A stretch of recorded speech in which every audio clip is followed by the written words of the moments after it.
2020, am I right? I say cry,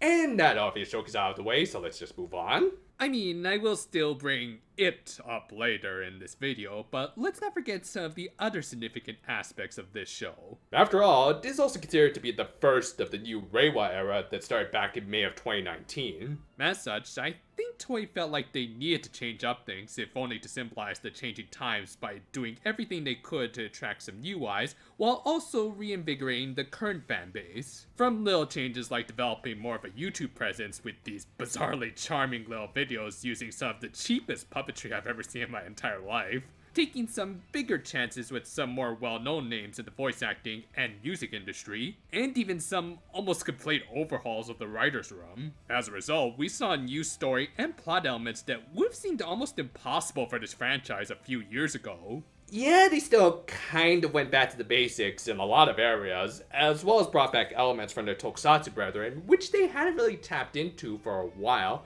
And of course, a bit of a hodgepodge of all of those elements wasn't always going to produce the most coherent of series, especially considering those outside elements. And even then, they certainly could have held themselves up a little better under those pressures, especially when compared to some of their contemporaries. Still, all internal and external troubles aside, I don't see myself ever calling this a bad or even below average season, as not only did the staff take some admirable chances, they also displayed a determination that I don't think will ever be replicated in this franchise. With all that in mind, why don't we take a look at this series? We'll go through its staff, give a broad summarization of its story, and analyze its characters to see how well it held up before and after certain events. Here's the first of the Reiwa Era, Healin Good Precure, as well as a bit of a new version of that opening.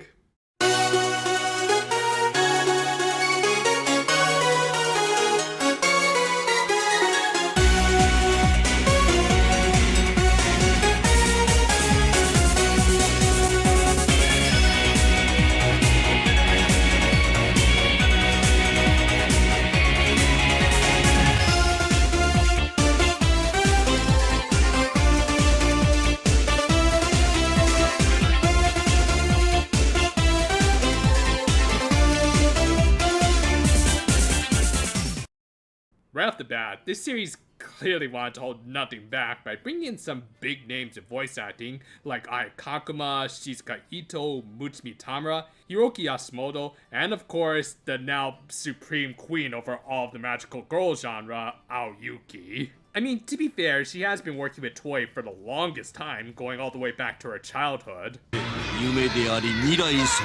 We all had our beginnings. And into her adulthood with stuff like Kamen Rider Ghost, and yes, even Precure as a movie antagonist. Thus, it was probably inevitable that she would eventually land a role as a lead character in this franchise.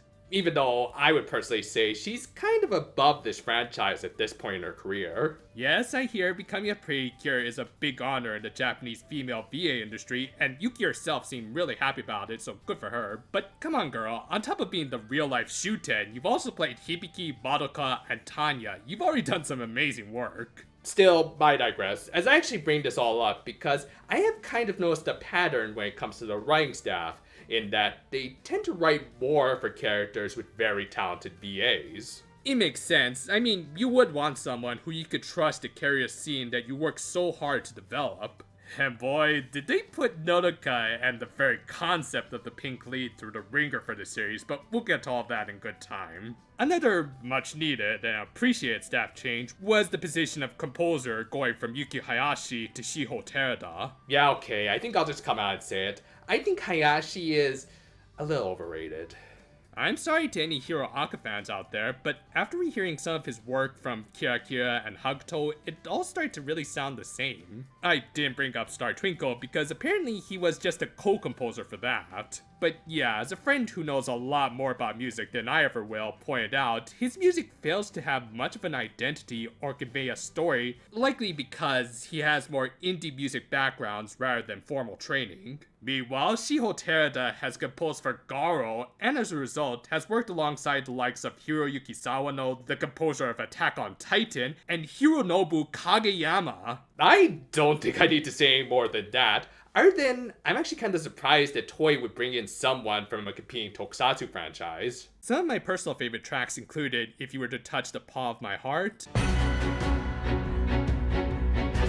Battle Within the Storm, and the Hot Bloodline.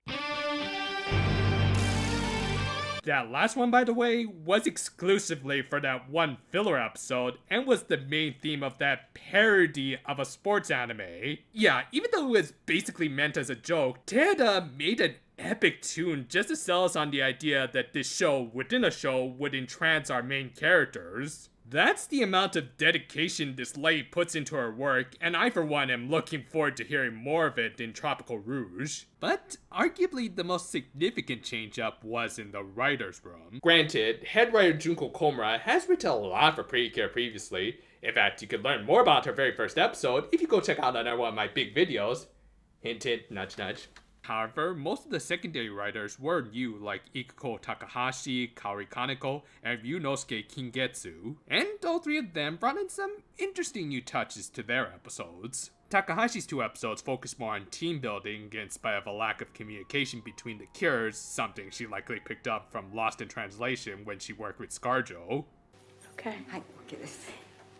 While Kaori Kaneko kind of got off easy as she was tasked with writing a clip show, but then also wrote a fantastic spotlight episode for the Healin Gamos. Oh, I can't wait to talk more about them in a little bit. But yeah, Kaneko was an interesting newbie considering that she was also writing scripts for the Super Sentai at the time, Kira Major. In fact, her first writing credit for Toei was with Lupin Ranger vs. Potter Ranger, the 2018 Super Sentai series, which Komura just so happened to be the head writer for. Yeah, okay, that might have been a slight case of nepotism, but regardless, it was also clear that both of these writers were being trained to become new Precure writers, which this franchise has kind of been in need of for a while. And of course, the standout amongst the newbie second writers was Ryunosuke Kingetsu. While he did have experience with Magical Girls writing some great episodes for the classic Shugo Kera, this was his first Precure series, and yet he showed a lot of promise writing what I would argue were a couple of the best episodes of the series, Chiu's Yips episode, and the 3 Elderly Friends episode. I think he ended up impressing the Toei higher up so much that they ended up giving him a whole movie to write in his first year. Way to go, dude. And in the case of all 3 writers, they tend to write more character-focused episodes, which for me at least, I do want to see more of in this franchise, which I do think has kind of been bogged down by gimmicks. There were also a few veteran writers on staff like Mitsutake Hirota and Mutsumi Ito, who was definitely a good choice, especially for her Chiyu episodes. However, other than them, some of the more prolific writers of the franchise were MIA. Jin Tanaka did have an excuse having other projects to work on like the Misfit of the Demon King Academy and the second season of Late Back Camp and its spin-off to write. Thus, he only wrote for 1 episode of this show. And yet, that was still more than the 2 most surprising omissions from this show, Yoshimi Narita and Isao Murayama. The former has been referred to as the Toshiki Inoue of Precure for how prolific of a Precure writer she is when compared against the Kamen Rider / Super Sentai writer. Whether or not Inoue should be considered a compliment or an insult is a discussion for another day. But yet, in spite of writing for this franchise for almost every year since the OG, her last episode was for Hugto 26 back in 2018. God, that seems like such a long time ago. Meanwhile, in spite of handling the series comp for the last series and the Miracle Leap crossover film, Isao Murayama also sat out the actual season entirely. And unlike Tanaka, they didn't seem to have any other big projects they needed to work on, not unless anime shorts about little toy cars take up that much priority.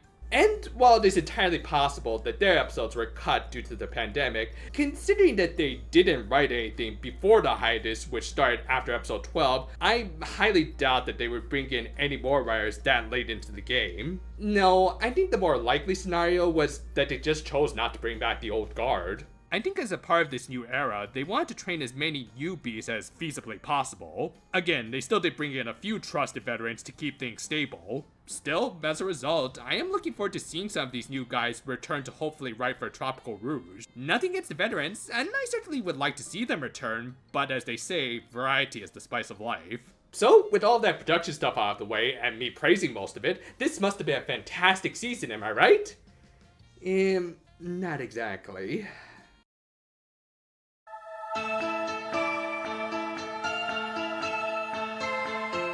I mean, don't get me wrong, I still overall like this season and think it has acted as a very first important step for the Reiwa era, but I'm also not just going to ignore a lot of this show's missteps that likely weren't all just the fault of the current events. Still, as always, let's just do a little broad summary of the show and dissect it little by little. And conveniently, before they had to go on their little hiatus, Healin Good managed to get out what would qualify as a full core, basically 12 episodes, which is enough to span the length of an actual season like Spring, and tell a full story arc, which they did, and wow does it still hold up. All three of our original trio got some great introduction episodes, the standout of course being Nodoka, whose whole arc would be one of the strongest selling points of this show as a whole. Though surprisingly, the mascots also got some great introductions, which while there have been some very well developed fairy partners in the past, the healing animals were treated almost like the Phillips to their Shotaro partners. Spoilers, that's not the only Kamen Rider reference I'm gonna make by the end of this.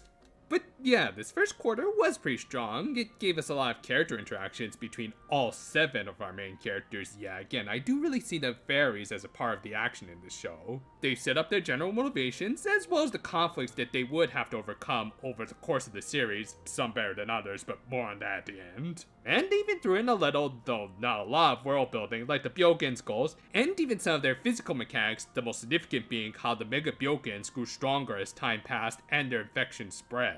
About the only low point I could really point out was the 7th episode and the introduction of yet another Moscow character, though this dude might actually be the worst of them when you throw in stuff like an annoying voice, plus little bits of full-on stalking. That aside, and a little lack of story progression, it was a very enjoyable start to the series. You could even argue this first quarter was the high point of the series, which, yeah, that's not exactly a good thing to say.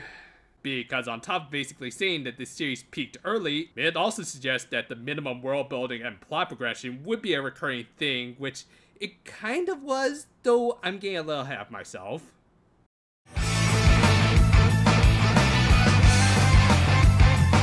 While 2020 certainly had a lot going on, the thing that we're still dealing with, though we're also at least on the road to recovery, was the real-life Byogens. As a result, around the spring of that year, all toy production ceased, including this show, Kira Major, and Kamen Rider 01. On a little side note, I will say I think that last show's production ended up suffering the most because it came at the most inopportune of times, resulting in a bit of a cluttered mess of a final arc, but again, I digress. I will bring up Kira Major more later, as that actually is a good point of comparison. Still, when our main subject returned to regular broadcast after over a 2-month hiatus, initially it was kind of business as usual. I mean, unlike their tokusatsu brethren, I would imagine a lot of this was already in the can by the time they had to halt productions. As a result, we still got a lot of those great character building episodes, including Jin Tanaka's one contribution to this series, which turned out to be a great subtle commentary on people being into hobbies not everyone is going to appreciate and even make fun of sometimes. Well, I don't know what that's like.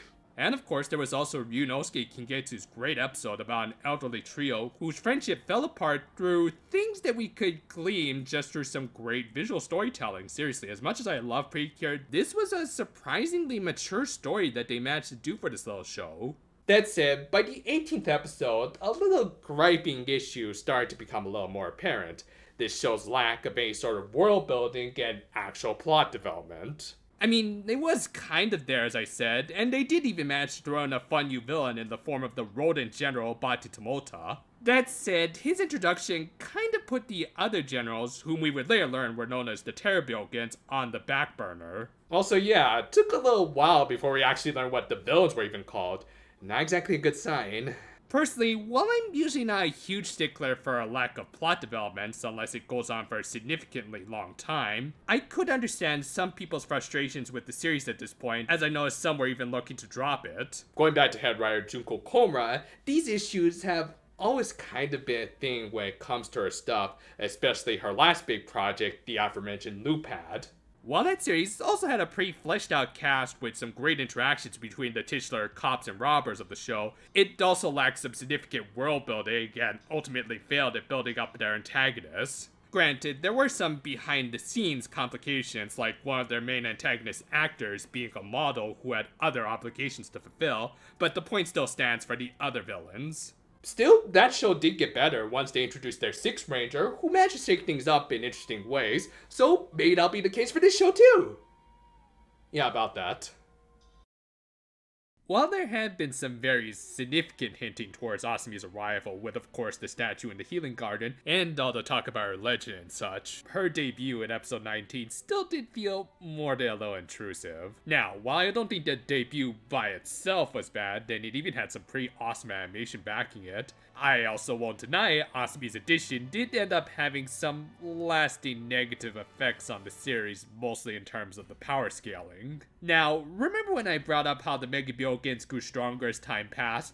That detail gave the series a great sense of urgency, as though the team would have to be ever vigilant to when the villains might attack, as there would even be lasting consequences if they took too long. They only barely defeated one that had incubated for just a few hours. Thus, when they had to deal with one that managed to incubate for about a day due to Latte being unable to detect it at the time, it understandably dominated them. So when Asumi just came in and absolutely curb stomped it, it ended up really throwing things off and drained a lot of that good tension, as now our protagonist had this new teammate who was stronger than all of them combined. I did not think that through! And it would take a while before things start to balance out again. All of this isn't even getting into the character herself and how little she ultimately contributed to the team dynamic. Now, I'll say right now, I don't think the character herself was bad, and I think Suzuko Mimori is a great VA, who apparently wanted to play a Precure ever since she started her career, so good for her, I guess. I mean, if anything, she'll also be better than her husband.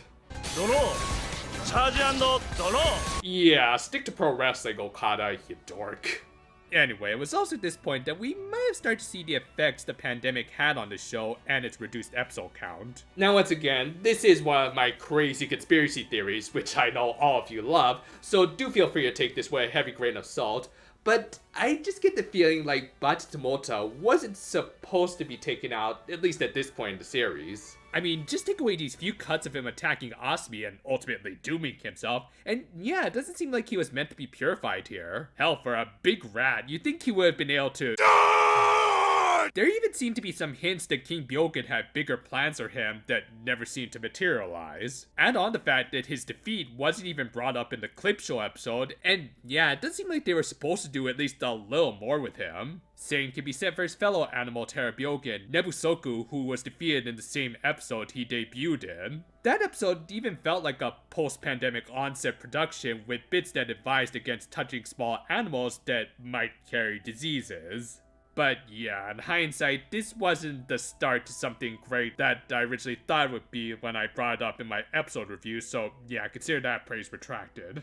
In general, other than the introduction of the Mega Parts, which were an interesting new power-up for the villains and would play a very important role later, the latter half of this quarter of the series following the introduction of Asumi kind of fizzled out. I mean, stuff like the clip show I keep mentioning weren't that bad, and even understandable, as that was originally meant to air after Healing Good would have been taken off the air due to the Olympics that obviously never happened. The issue was more the very blatant pushing of Asumi in order to sell her toys during a pandemic. On a side note, this show's toy sales didn't do too bad, all things considered. I am saddened by the fact that it still did better than Gold Princess. Why can that show never catch a break?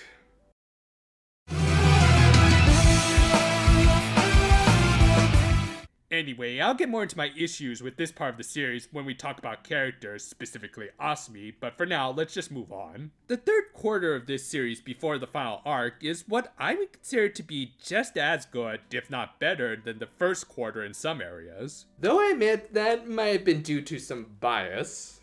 This is the point of the series where we got a ton of twists, including how the Mega Parts could be used on the Terra Byogans themselves, which also resulted in the creation of the Giga Byogans that thankfully reset the power scaling, and also added in a new source of drama with human victims. Granted, that's also kind of the basis for many previous Precure Monsters of the Week. However, the biggest and most surprising twist, if you had never seen other toy productions, was the reveal that Nodaka's early childhood ailments were in fact the Byogans. Moreover, Darizin was her original infection, and yeah. Now, guys like me did predict a lot of Kamen Rider XA parallels, with our protagonists finding personified diseases, but I didn't think they would be this blatant. It really does feel like Junko Komura wanted to do her own take on Kamen Rider X-Aid, which, yeah, even as a huge fan of that show, I will admit, this is a little much. I mean, the only thing missing is like Don Kuroto coming in to provide the big reveal with overly hammy speech.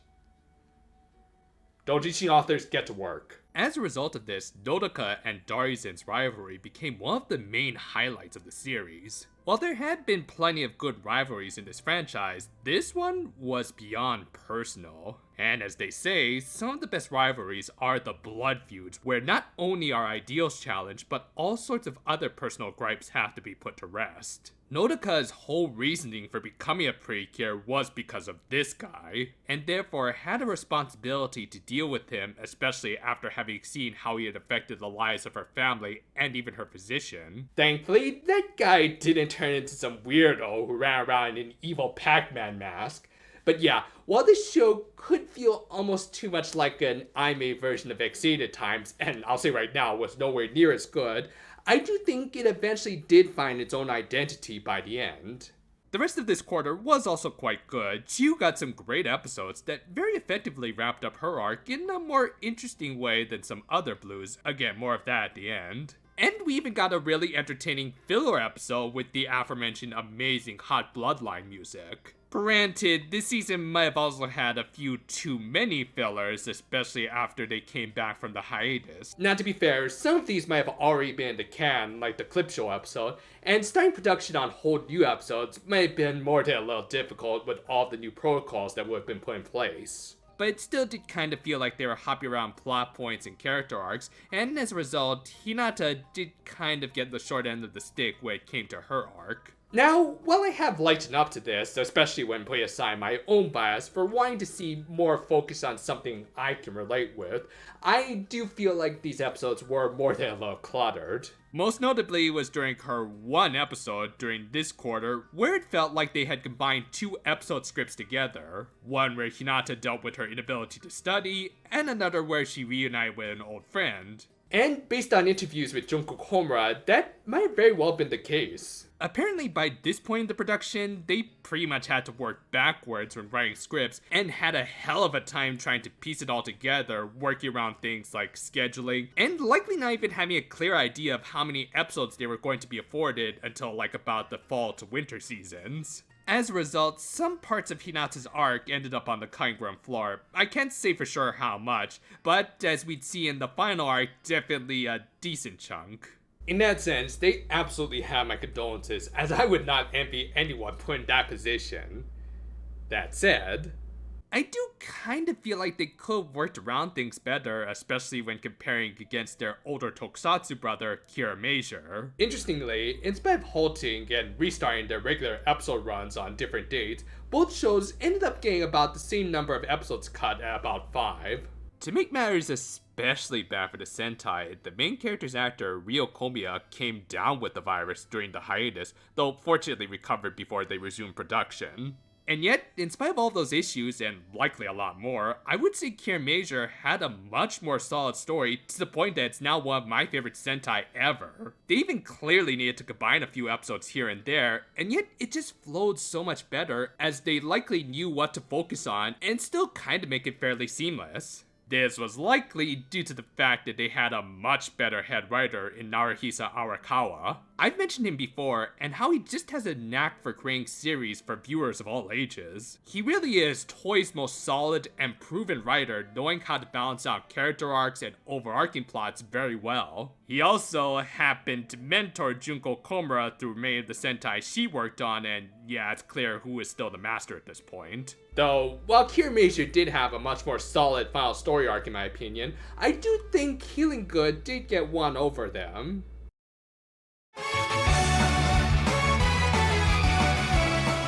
The final arc, which I consider to start from episode 39, was messy to say the least. I mean, I still think it had some great moments, but also clear signs that they needed to cut corners. We did at least get some decent payoff for Guaiwaru's arc of becoming a more prominent and successful villain by having him pull off a Starscream a little more successfully than the actual Decepticon. I mean, it still did lead to some bad comedy. Actually, I kind of found it pretty hilarious, but whatever you say, Galvatron. It also led to the, unfortunately, anticlimactic end to Hinata's arc. Again, I still like the character, and even think that the building blocks for a good arc were there, but they were also clearly missing a few pieces, as they even ended up referencing a rather random moment from much earlier in the series that didn't even really involve Hinata. And then there was how Shindoinin was offed. Now, while this villainess didn't start off as one of the greats, she did slowly start to build herself up. She was both the innovator of the Megaparts fusion and the creation of the Gigabyogans. And she even got a very impressive moment during this arc when she lured Gwaiwar into a false sense of security, allowing the king to make an epic comeback. By the end, she had become the king's dragon and had been set up as the big semi-final boss of the series. And yet, how was she defeated?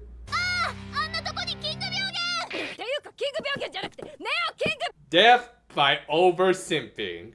I mean, I know that's kind of a real thing, but come on, guys. Hell, even the king himself didn't get a great send-off, in terms of the fight at least. We'll get to this scene in just a second. But yeah, this unfortunately didn't quite get the amount of time it needed for a final boss fight, though, again, it was understandable considering the circumstances. Still, were there any really big positives or moments that really made this final arc stand out, and more importantly, feel like an appropriate start to the Reiwa Era?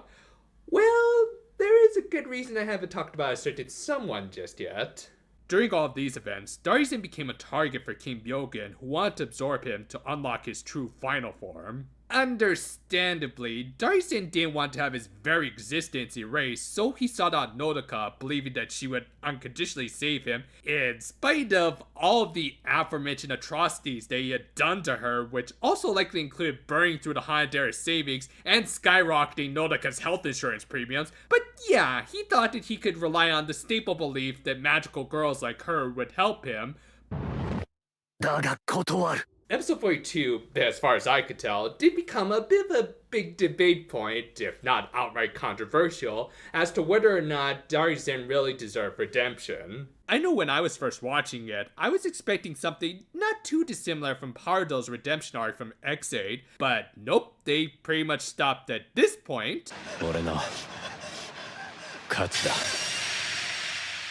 And no resurrections in any of the following episodes. As a result, I almost thought this had to have been a last-minute rewrite, like the higher-ups at Toei said that they couldn't make living viruses look good in 2020 of all years. But no, according to an interview with Junko Komura, this was the plan from the very beginning. And you know, after some reflection, I think it was the absolute right call. Yeah, I'm sorry to those who feel that Darzin deserved redemption, but I have to humbly disagree. To me, there was not a single moment in this series where this guy had been the least bit sympathetic. The closest was maybe when he was literally running for his life from King Byogen, but really, that's just basic survival. Unlike Pardo, who did show moments of humanity and sympathy, even calling out some of the bigger bads of his series, Darzin, pretty much by design, was meant to be irredeemable. Thus, Nodoka defeating him in accordance with her own will promoted the idea of self-care,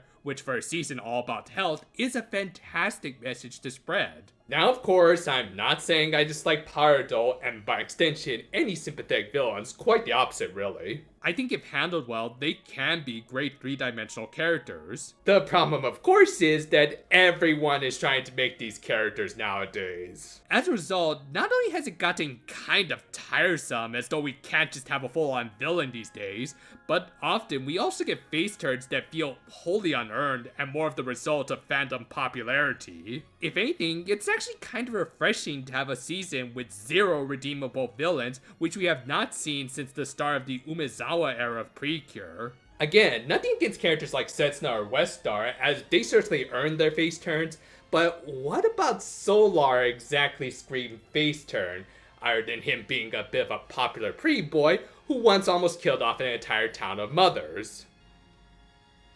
Yeah, remember that? This was also the one area I would say Healing Good got won over Kira Major, which had 2 of its main villains pull face turns. The first one, I'm a little iffy on because he started his turn after accidentally getting the evil in his heart killed off. It's complicated. But the one that bothered me, and I know many others because it resulted in an ass-pull entry on TV tropes, was the main villain himself, Garza. To put it in context, he had pretty much set off the events of the show by betraying his brother, the king of an alien world, all because he had been chosen to take the throne instead of him. Honestly, Garza was a pretty great, unrelenting, sociopathic antagonist who by the end of the series even tried to usurp the actual big bad of the series by stealing his powers and, wait. There's deja vu. There's language processing. There's deja vu. Geez, Screamer, you really should consider filing a lawsuit considering how many guys are stealing your shtick. I mean, he even took on a super form called Lord Garza. Kuma and Archon must have been exchanging notes. And just like Reiwa, the big bad returned in the very next episode, though in this case, he expelled him from his body and then killed him off. Though not before revealing the shocking truth in that there was absolutely no build-up to it, that Garza was good all along. Yeah, the guy who tried to kill off his entire family, including constantly mentally and physically abusing his nephew and niece, and enslaved the entire kingdom. No, he was a good guy the entire time who was just brainwashed into villainy.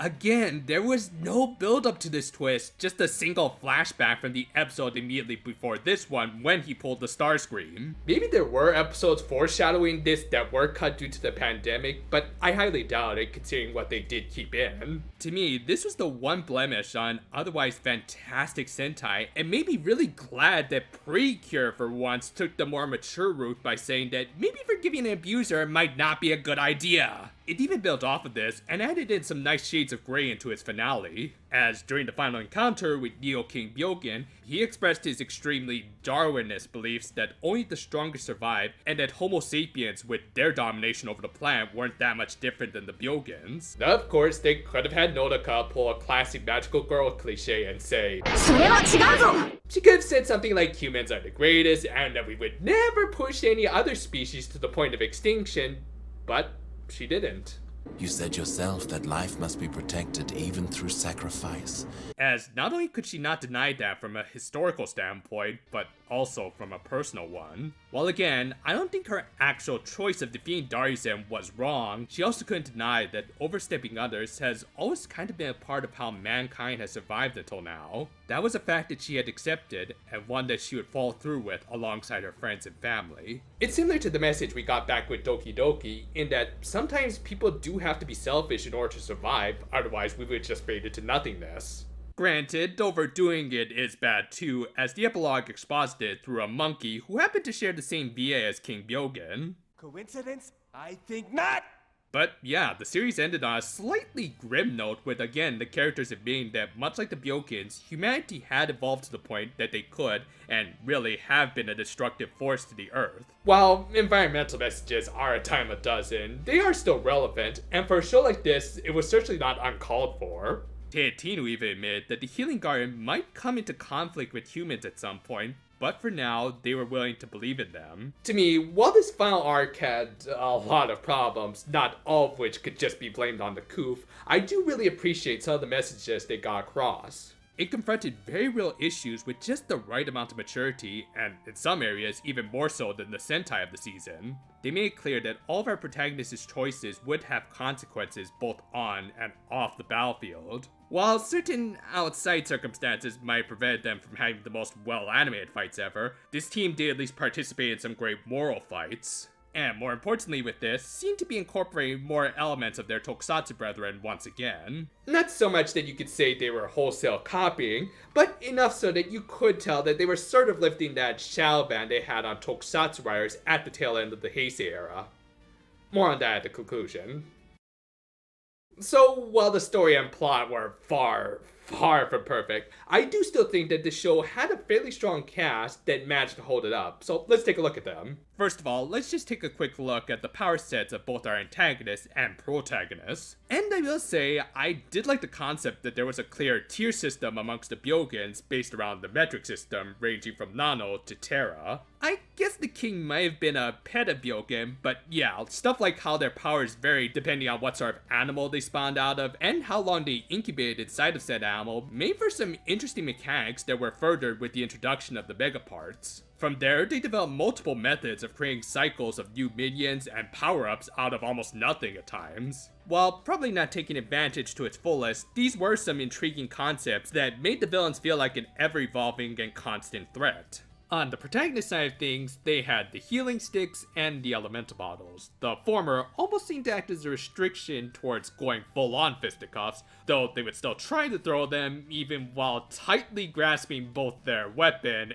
and their partner. Seriously, that must hurt the little guys. But yeah, if this was a means of still trying to get around the angry parent who didn't want to see too much violence in Precure, then I would understand, and at least it didn't completely handcuff them. Plus, there were at least practical applications for the sticks thanks to their shields and the aforementioned little plastic bottles. I would say the full bottles, elemental bottles, were okay-ish MacGuffins. Yeah, that kind of applies to both, really.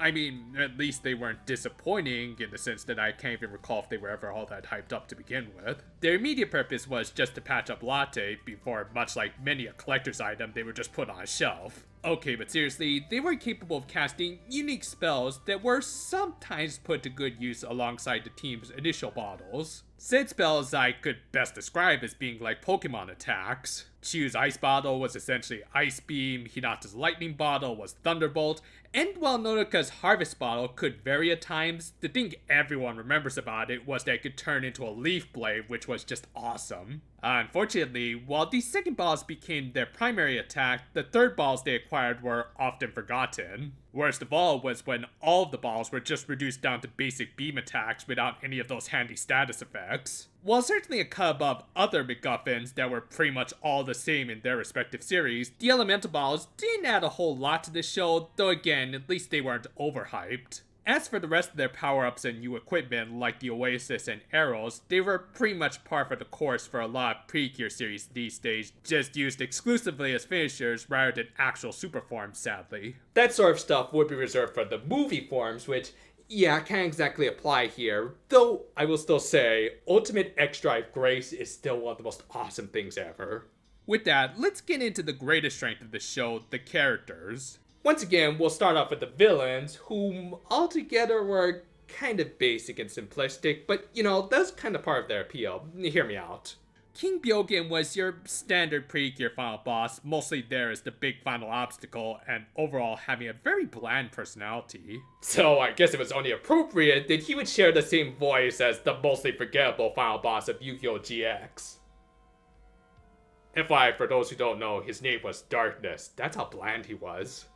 Still, as I already went over, his final talk with Nodoka was good, and ultimately did act as a good foil to the ideals of the Precures, which we'll discuss when we get to them. Still, ultimately, a bit of a bland, big evil final boss, though at least he did his job. Fortunately, his subordinates had a little more personality. Yeah, Shindoine was mostly just a sim for the king, but at least she took it to the most logical and entertaining of extremes. Because when you get down to it, she was the most proactive villain of the show, with most of the endgame developments being as a result of her actions. Really, if she wasn't so dedicated to him all the time, she probably had the highest chance of usurping the king's throne. As is though, while a little one-dimensional, she was still a lot of fun, and did play a very significant role in the show. On a side note, she also kind of had a counterpart in Kier Major with Yodona, another pre-phase who died of simping. Yeah. On the note of trailers though, this show had more than one star screen with Bachitomota and Guaiwaru. The former, were they not taken out too early, likely would have been defeated first anyway, as it was clear they wanted the role of the star screen to be filled by Guaiwaru, which ultimately I think worked out for the better. Rewatching the series, I ended up kind of really liking this meathead who slowly but surely came up with a pretty clever plan to usurp the king. Yeah, he was still a bit of a moron by the end, but it was also clear that he was putting in the effort by constantly both experimenting on himself and his monsters of the week. Thus, much like the actual Decepticon, it did feel like he earned his 15 minutes of fame before suffering the most appropriate and karmic of falls. Of the three generals, I think he ended up becoming my personal favorite just for his tenacity, as well as kind of having the most complete arc amongst them. Case in point, Darizen. Now, to me, this is the perfect example of a villain that we love to hate, in the sense that he was the most intriguing because of how far he took his malice. In spite of the pretty boy appearance, he was just a remorseless monster whose only desires were survival and making others suffer. Obviously, those two goals weren't mutually beneficial, especially for someone as lazy as him, and yet he still found a sadistic pleasure in the latter, especially against his original courier. Yet, in spite of his many attempts at outright breaking her spirit, Nodoka never really wavered, which just ended up frustrating him and drew out more hatred than he had likely ever felt before. That's what made the rivalry between the two so engaging, as not only was it a classic clashing of ideals, but also one of pure animosity between both parties. Thus, while again, I don't think he deserved any sort of redemption, as that would have just have cheapened the impact he had on the series, Garza, I do think he deserved a bit more of an epic send-off. A one-on-one clash where the two could release all of their emotions and truly bury the hatchet rather than almost treating him like another monster of the week. Really, I think they deserve the final battle of the series, not unlike Haruka versus Close. Ultimately, I think I'm just disappointed because they did such a good job building up the rivalry that I kind of want more, which I guess in a way is a good thing, but still disappointing. Altogether though, I did like the villains of the season because of their simplistic writing that would often generate raw emotions in the viewer, like Dariuson's love-to-hate nature. They were all examples of what happens when stuff like ambition, greed, or malice are taken to their logical extremes and thus made them feel like actual threats that needed to be stopped at all costs. Well, I kind of doubt the antagonists of Tropical Rouge are going to continue this pattern of irredeemable monsters, nor do I think that they should feel at all obligated to do so. I do still appreciate that for once at least, we were able to get some actual villains back in the Precure franchise.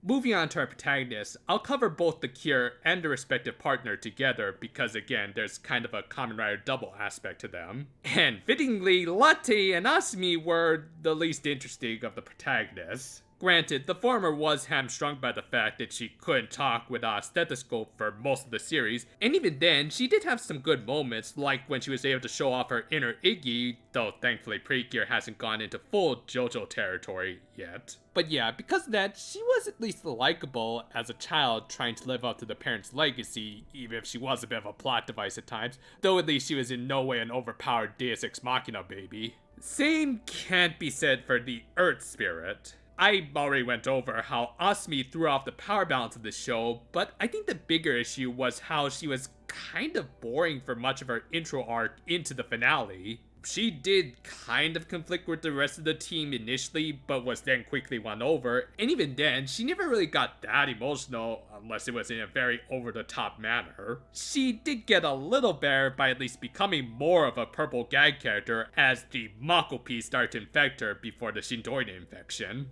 But yeah, that's another issue with the character. Several of her plot points kind of went nowhere, like her fading away due to loneliness or her Shindoina infection. While the latter did help in the final battle, neither resulted in any sort of significant consequences. Well, I don't think I outright disliked the character, as by the end she did at least become genuinely entertaining. I love my dry humor. She also ultimately had little in the way of an actual arc. Not the worst character, but compared to the rest of her team, yeah, she kind of falls behind. Hinata and Yatran were nothing short of the wild card of this team. Both could be impulsive, but especially the former, which might or might not have been because of her having ADHD, as they did make several telling hints throughout the series. As someone with Asperger's, I really do wish they had taken more time to highlight and discuss this, but I'm willing to put that aside if they want to focus more on her overcoming these issues, which they did. In other series, Hinata's recklessness might have been ignored or even celebrated, but while they didn't outright denounce her for it, they also made it clear it was interfering with her abilities both as a Precure and in her everyday life, which the girl herself was thankfully very much aware of and would often apologize for. As a result, she developed a low self-esteem that only further hampered her abilities, almost creating an endless cycle where she would try to overcompensate for her shortcomings, only to make more careless mistakes as a result. In that sense, Hinata is one of the most relatable characters, for me at least.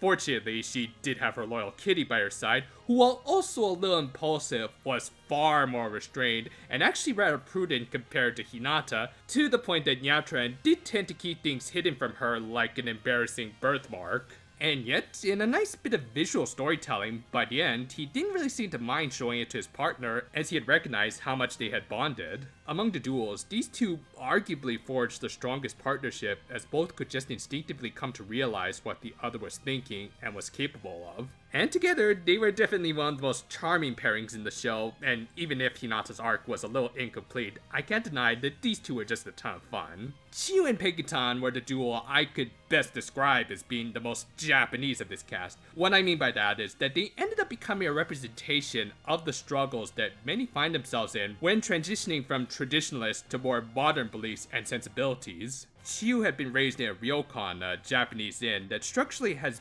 barely changed over the years. As a result, she had developed a strong affinity towards Japan's high-context culture, where the group dynamic is prioritized far over individualism. As a result, while it made her a very competent hostess, she also wasn't apt towards pursuing personal ventures until she had her eureka moment and realized how the ocean and sky could look connected from certain angles, as though there were no restrictions between the two. This inspired her to take up high jumping, a very personal pursuit, so yeah, it was only really inevitable that the two life goals would eventually come into conflict with one another. In many other Precure series, this would have been the point where the blue would have chosen the more individualistic route, but no, she had actually chosen the third route. Because while sticking to traditionalism can hold someone back, overvaluing individualism can be just as bad. To me, this was the most mature choice, as she wasn't going for either absolute. How well it works out for her remains to be seen, but at least Chiyu made her own choice. And this arc was somewhat paralleled with her waterfall partner. While Pigtan wasn't as assertive as Chiyu to the point that he was initially more of a follower than anything, he was also probably the most knowledgeable amongst the healing animals. For him, Chiyu was an ideal partner, as she taught him how to gain that assertiveness, and by the end, he was able to return the favor with a little ironic echo. As a result, he became the second in command, or even leader of the healing animals over Rablin, depending on the situation. These two started off the series kind of hampered by their physical and mental limits,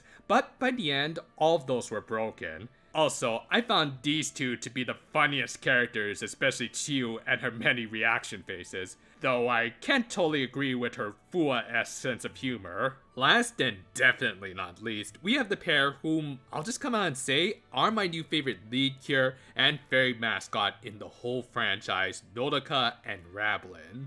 Individually, they're arguably the bravest of their respective archetypes, risking almost everything for the sake of others. We'll get to that. And in both cases, they had very personal reasoning for their actions. For Nodoka, it was to prevent others from suffering like she did through most of her childhood, and for Rablin, it was because she, and really all the healing animals, were basically war refugees who wanted to make up for not being able to do anything.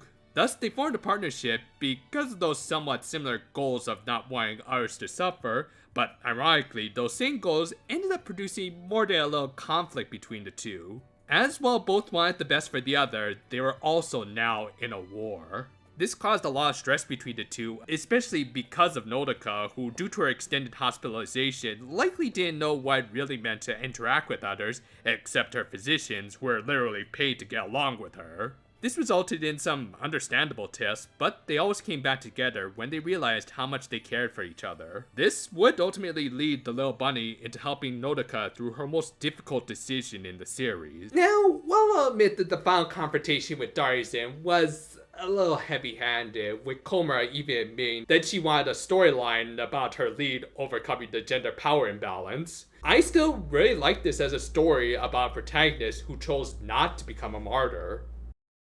All too often, especially in this franchise, our main heroines would just choose the most morally safe route. Try to save everyone, even the big bads who definitely don't have the best track records. He's an asshole. And while I'm not inherently against this, I will say it has been overdone and even feels like an easy way out for the writers to give the characters their victory by saying that everyone should just get along and ignore that sometimes heroes do have to make morally gray choices. Here though, our heroines truly earn their victory, as while any good hero should seek to protect everyone, that goal would ultimately be meaningless if they can't include themselves.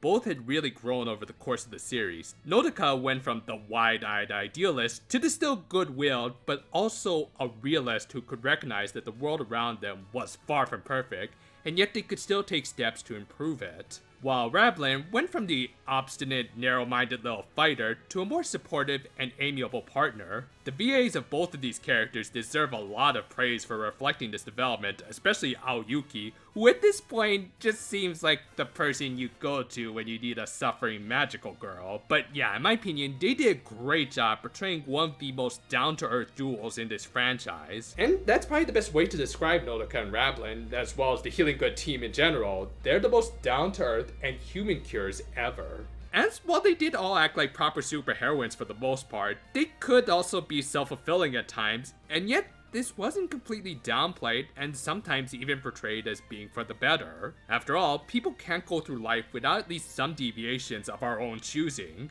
Interestingly, this series' epilogue didn't feature a time skip, which has been seen a lot in other series. This was likely so that they wouldn't have to deal with any sort of questionable continuity for future crossovers, but I also like to think that these characters really didn't need the time skip because they already know what they want to do with their lives, and while not all of it might work out, it will be the path they chose for themselves. So in the end, do I think Healing Good is the all-time greatest in the franchise?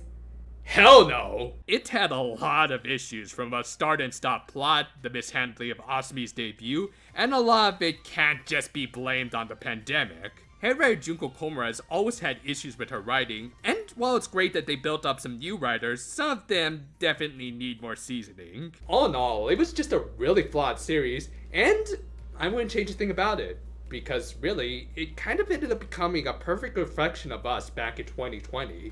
When you get down to it, this was very much a back to the basics Precure series, with the setting being contained to a mostly small rural town while dealing with mostly stock antagonists and conflicts. Yet by doing this, it also allowed them to both try new things with the characters, as well as reintroduce elements that have been sorely missing from this franchise for a while. Specifically, I think at the end of the Heisei era, this franchise had pulled back on many of its heavier themes and action after the aforementioned bombing of Gold Princess financially. As a result, I think it left it with a bit of an identity crisis. Sometimes they would go too far in lighter directions with Kira Kira, or too much in the other direction with the melodramatic Hakuto. This show not only felt like a good return to form, but also a good basis for the new era Reiwa. We got much more character focused than usual, leading to some deeper themes, while also not forgetting some of the fun and campiness that also made this franchise great. All of this was thanks to bringing in some quality talent with the voice acting and especially the music, as well as many elements from their brethren. Yeah, as you can probably tell by all of my Sentai and Rider comparisons, this was arguably one of the most tokusatsu Precure series ever, with head writer Junko Komura definitely getting across her love for those franchises. Likely not entirely coincidentally, it also ended up sharing a lot of ties with the Super Sentai of that same year. Now granted, not all of it worked out, as sometimes the more laid-back, simpler plot left several plot points feel unresolved. Yeah, some of that, like Hinata's incomplete arc, could be blamed on the pandemic, but others, like the lack of world building, and especially the villains, seem to be symptomatic of Komura's writing. We didn't even really learn the origins of the original 4 villains other than Darzin. Still, much like us in 2020, I think we came out stronger on the other end as a result. We learned how to adjust and cope with our unfortunate situations while relearning what was truly important, with some elements of the show seeming to even carry into the next. As of the time of this writing, Tropical Rouge does appear to be a more character-focused show with emphasis on its supporting cast.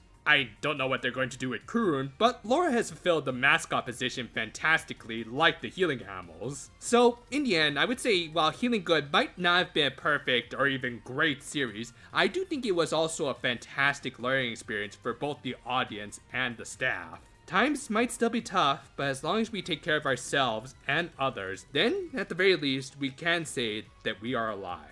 Phew, that went on a little longer than I originally expected. But still, I do appreciate you guys giving me your time, and I think I'll take even more of it when I go back to the series that in a strange sort of way, kind of led to this one, you could say. Yep, next time we'll head back to the series review of a show that, as I said, still remains this franchise's biggest bomb, even though it really doesn't deserve that accolade. But yeah, look forward to the next part of the Go Princess Precure reviews, where we'll also see how a 6-Ranger debut can be done right. And until then though, farewell for now my friends, and as usual, I'm just gonna put away this rider accessory as soon as I deal with this guy.